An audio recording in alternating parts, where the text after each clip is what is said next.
изглеждат семействата си от града, водени от Казула Юсуф и Джилил Гул Ахмед, Кючук Али, Джун Ахмед, Джунята Осип Таджикьой, баши бузуците и черкезите се връщат обратно.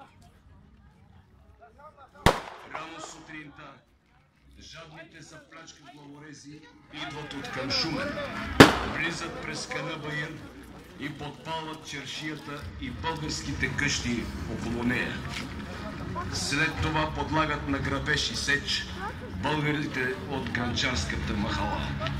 Тия, които идват от към Преслав, се спускат през Белия Баир в срещна махала и започват нечувани и невиждани злодеяния.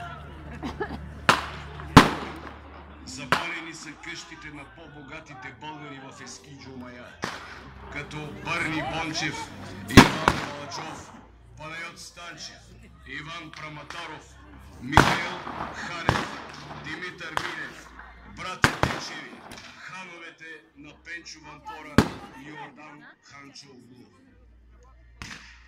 При тази смъртна опасност, при предложение на трета група, водени от двама овчари, минават същата нощ през циганската махала покрай Сърсена и Поляница.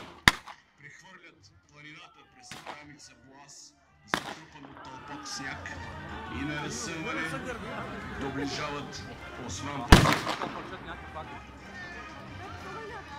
Българите от Варош махала се събират за отпад от по-големите къщи.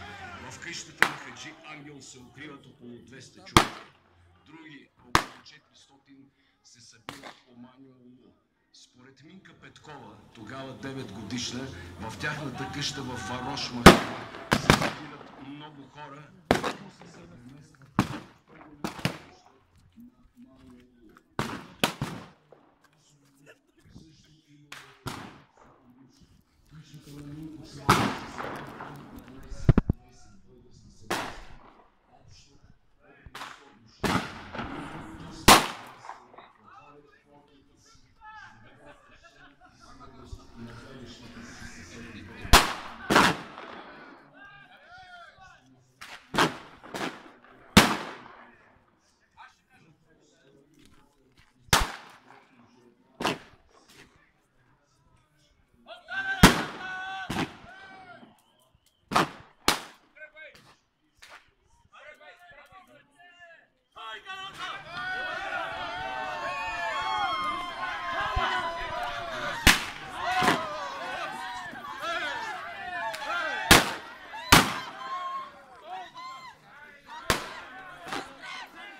нарежда в щаба на 11-та пехотна дивизия.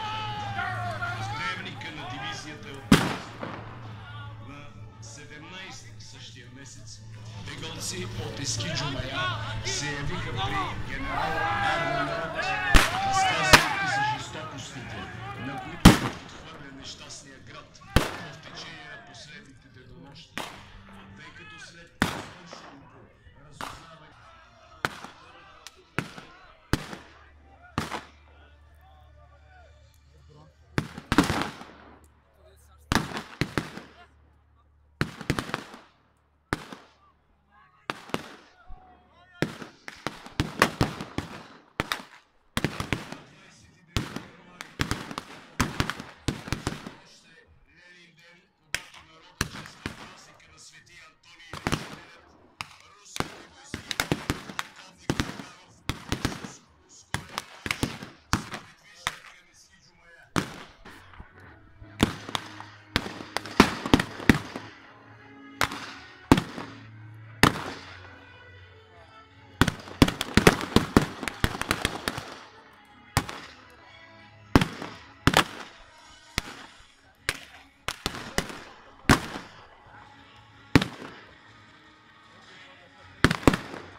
разхвърляна покъщина, разруха и стаен ужас. Такава е апокалиптичната картина, която се открива пред очите на освободителите.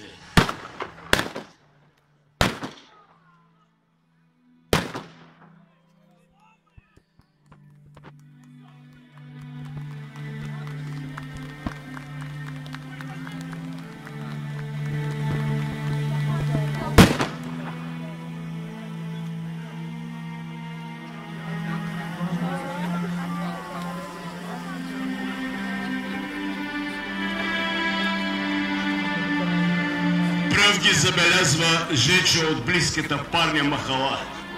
Той излиза на улицата с една тава и започва да вика колкото му глас държи. Излизайте, братушките дойдоха, ей, излизайте, бре. От тогава му останало името Биен Жечо.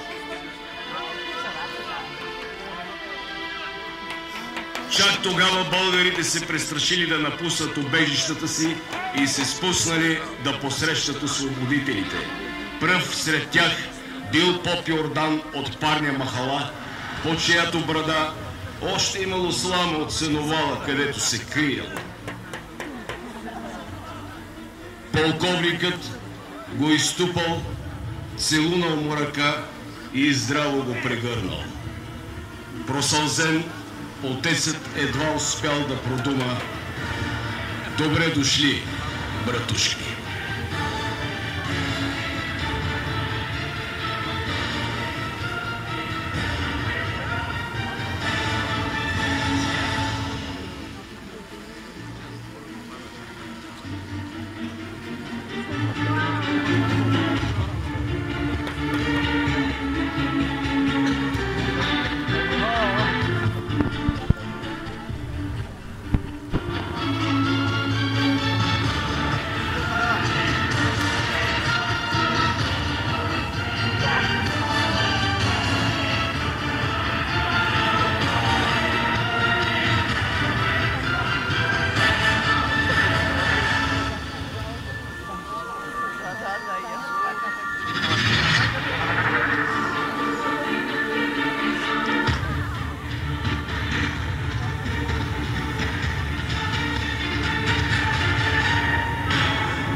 След краткото опиянение на свободата идва и отрезвяващата равносметка от тези кървави дни.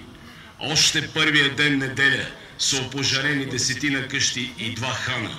На другия ден понеделник е запален прочутия ески джумайски панаир и чаршията, където изгарят 400 дюкяна, 7 хана, 50-60 български и турски къщи, прочутия хан на Алекси от Разград и много други. Запалени са всички джамии, в които били складирани храни и фураж. Тогава изгаря и часовниковата кула на Сахат джамия. Но най-скъпи са човешките жертви. Още на 16 януари около 50-60 души са прекарани през Гранчарската махала и избити на Мезгяфа, днес икономически техникум. На поляната до днешната улица Троян, насрещна махала, намират смъртта си десетки представители на фамилиите Имукови, Кюлкчиеви и Славови. Погубени са 485 души от селата и града. Пленените и отвлечени, които успели да се откупят или били изоставени при бягството, се завръщат в родния град, за да разказват за сполетелите ги неволи. Техните разкази и до днес будят в душите и сърцата ни спомена за онези дни на страшни злодеяния, дни на страдание и обединение, дни на задружна борба в името на живота.